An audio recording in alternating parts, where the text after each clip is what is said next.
Hey guys, Tina here and welcome to another video. Today I will be wrapping up October. It was a quite an okay reading month. I didn't read quite as much as I wanted to. I definitely didn't tackle all the books on my TBR, which was pretty ambitious, but I did get to a few of them. The first book that I actually listened to was C.J. Tudor's The Chalkman, which is an arc that I received at the beginning of the year, and I don't know. I'm just really weird with arcs, so I basically stopped requesting them, at least for a while, because I love the idea of actually reading a book and reviewing it for you and all that in advance before it comes out. But there's also the fact that whenever there's something like I must do or have to do, or if there's that feeling involved, then I sort of don't want to reach for it, which is silly and all that. But yeah, anyways, I finally got around to reading it, and I found it to be an okay book. This is supposed to be a thriller. We follow a group of boys that stumble over something, across something, and then we see throughout the story how that impacted them, and basically we follow the past and the present, so there's a dual timeline. And I liked it. It was okay, but it was not as thrilling as I expected it to be. People compare it to Stephen King, and okay, I'm not a huge reader of Stephen King. I honestly only read one book so far, so I cannot really speak from experience about his works, at least not in book format. I've watched TV series and movies that were based off of his books, but well, I didn't find the comparison to be correct in that sense. If you feel different, that's quite okay, but I didn't think it was that thrilling. It wasn't that scary or spooky or whatever it was trying to be. I thought it was pretty slow paced, and I was listening to it, so I don't know, the narrator just sort of felt bored to me. Not, his voice was just, the tone of his voice was just like that it wasn't really thrilling. It was just like he was just, sort of felt flat. Anyways, so the good things that I really liked about this book is that the characters are really complex, and I just loved all the rich backgrounds they had, and how the author sort of revealed things throughout the book when you already think that you know who the bad guy is and why it happened, whatever happened, and then you have sort of new information come in, and I really like that, how he sort of kept us on our toes, and it was really exciting and thrilling in that regard. But aside from that, I didn't think it was that good. But still, I would recommend it if you're into thrillers and mystery and all that. It's a good book. It's a solid book, but it was not my favorite out of the genre. And I think I did read a few books of this type this year. So yeah, that's basically what I wanted to tell you about this book. So the next book that I read is Age of Swords by Michael J. Sullivan, which is book 2 in his Legends of the First Empire series, which turned from a 5-book series into a 6-book series. And I'm actually fine with that, because I love this world. I love Michael J. Sullivan, and the more books there are, the better for me. And I really loved it. So book 1 is Age of Myth, and it tells the story of this world divided between runes, who are human, and Frey, who are Fae, basically. And the thing is that runes consider Frey to be gods. They are immortal, and one day one of the runes kills a Frey, and it turns out that they're not actually gods, they're not immortal, they just have very long lifespans, and they can be killed. And that, of course, starts a lot of things happening, and we follow basically a bunch of characters as they get through things that are evolving, and it's just it's sort of heading towards war and all that. And we meet a lot of great characters, and this was a great continuation. The world is expanded in this one. We meet new races and new creatures, and we learn about their backstories, and the world physically, the world expands, and we get to travel to different places. And what I think I like most about these books is there's a lot of female characters in this series, and they all are very different. They're all very strong in their own ways, and they play a very important role in this world and in the story itself, and I just really like it.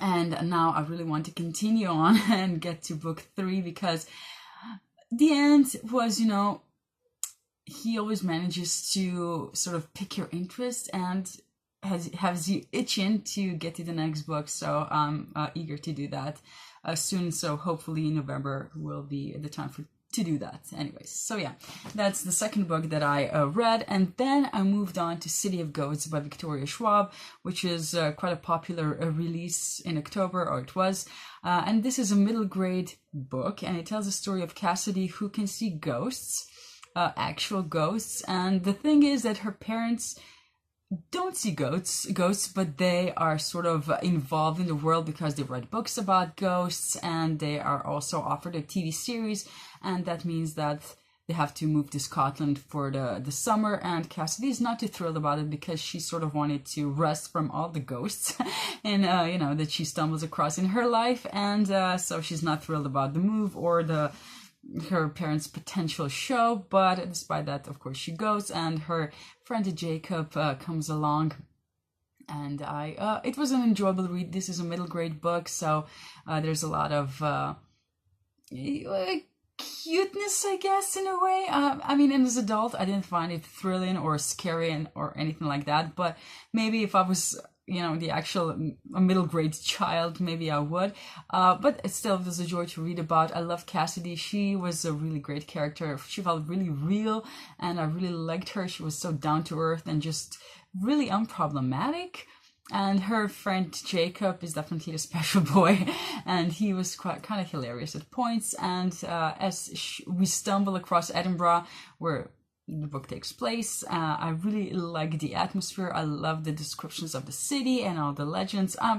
Obviously, I've never been there, so I'm not sure whether or not there are actual legends or Victoria Schwab just made them up. Probably, I think that there are sort of legends that actually exist. But yeah, it was a lot of fun to read about. And yeah, what else? I'm not sure whether or not I'm going to continue on, because I just, throughout the last few years anyways, I found that because the books tend to come out on a yearly basis, I sometimes lose interest in a series by the time the sequel comes out. So I'm not sure, but right now I feel like I would. But what happens next year, I'm not sure. Then the next book, I have notes here actually. I'm prepared today slightly more than usually. The next book that I read is Station 11 by Emily St. John Mandel, which is an adult dystopian book, and I wish I picked it up before, because I really fell out of love with dystopians for a while, because I read, obviously, the young adult dystopian books, which are all pretty similar in the way they describe or world builds the world after whatever happens. And this one was slightly different in that regard. There was no evil society, and there was no, I don't know, it just felt different. It felt more realistic as to what might happen if the civilization came to a sudden end for some reason, and I really enjoyed it. So obviously this is a popular book, and it revolves around a theater troupe that travels across the country and performs for communities that exist after this health disaster wiped out most of the population. And I really enjoyed it. I loved the writing, and I liked also that we sort of have these flashbacks that let us see how characters that we follow in the present timeline came to be where they are. And you also realize they're all somehow connected between each other, in the past or now. They're sort of intermingled and all that. And I really enjoyed it. I also, as I said, liked how the author portrayed the world, how, she wrote it to be after this disaster. I thought that was pretty realistic, how things would turn out. And for once, a dystopian didn't feel as depressing as they usually do. I mean, it was not a happy book, and how things would be, but it was not unproblematic. But I definitely felt better than reading all those depressing dystopian YA books that I usually do, and I'm really happy that I finally reached for it. So definitely a book that I would recommend, obviously, because, well, I liked it, and it's a good book, as you probably already know, because I'm probably the last person on earth to read it, basically. But yeah, I finally got around to it, and I'm happy that I did. So the next book that I read was The Golden Tower by Holly Black and Cassandra Clare, which is book 5 in the Magisterium series, which is a middle grade series that I started reading back when The Iron Trial came out. And it follows Colum Hunt, who is a young mage, and in book 1 we see him struggle with the Iron Trial, which is this test that allows young mages to get to this magisterium, which is the school for the mages. And the thing is that throughout his life, his father has been telling him that magic is bad and that he should do everything that is possible to fail the trial so he would not get into the magisterium, because mages are evil and he should just avoid them. And he does his best to fail it, but despite that, he is accepted. And then throughout the next books, we follow his story. There's of course a lot more involved in it, and it was quite enjoyable. The series as a whole, it was not the best series, the best middle grade that I've read, but it was enjoyable, and I probably again would enjoy it more if I was actually a child. But you know, you cannot have it all. Despite it, I thought that book 5 was probably the strongest in the series. You know, it definitely had some thrilling ideas, and it was quite inventive in some things that it wrote about.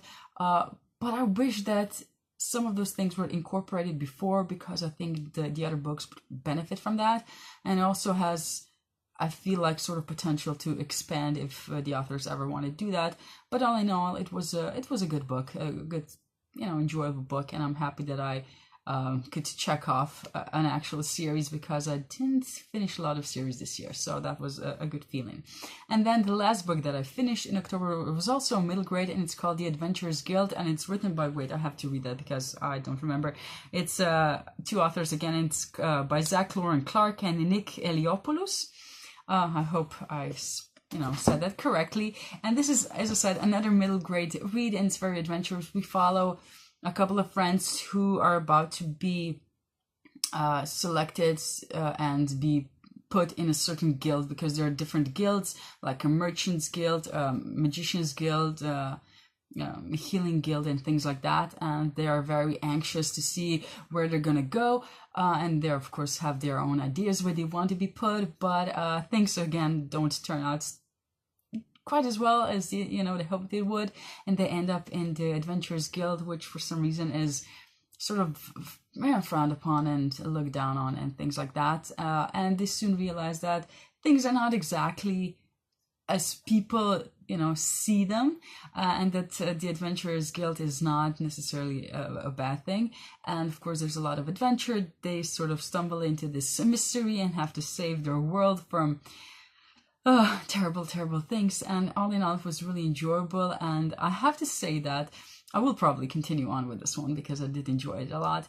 But the ending, I was listening to it, and the ending just was so abrupt. I wasn't paying attention to how long there's still, how much time there's still left in the book, and then it just sort of ended, and I was like, why? There's so much more to the story, and yes, apparently I'll have to reach for book 2 to get to it.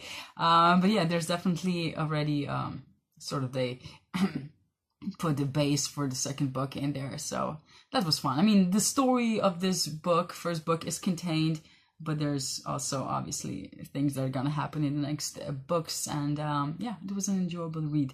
So basically, those are all the books that I managed to finish in October. Definitely some unplanned reads that I wasn't thinking of reaching for when I was filming my TBR, and definitely not all of my TBR books are here. Actually, quite a few of them are not, but that's what next months are going to be for, I guess.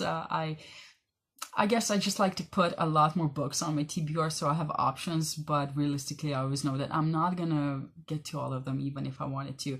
But yeah, anyways, it was a good reading month. I'm still mad at Scribd again because they just cut me off again from listening to more books, and I hate that. But yeah, aside from that, I had a good month. So anyways, let me know down in the comments if you have read any of these books and how you felt about them. And until next time, thank you for watching this video, and see you. Bye.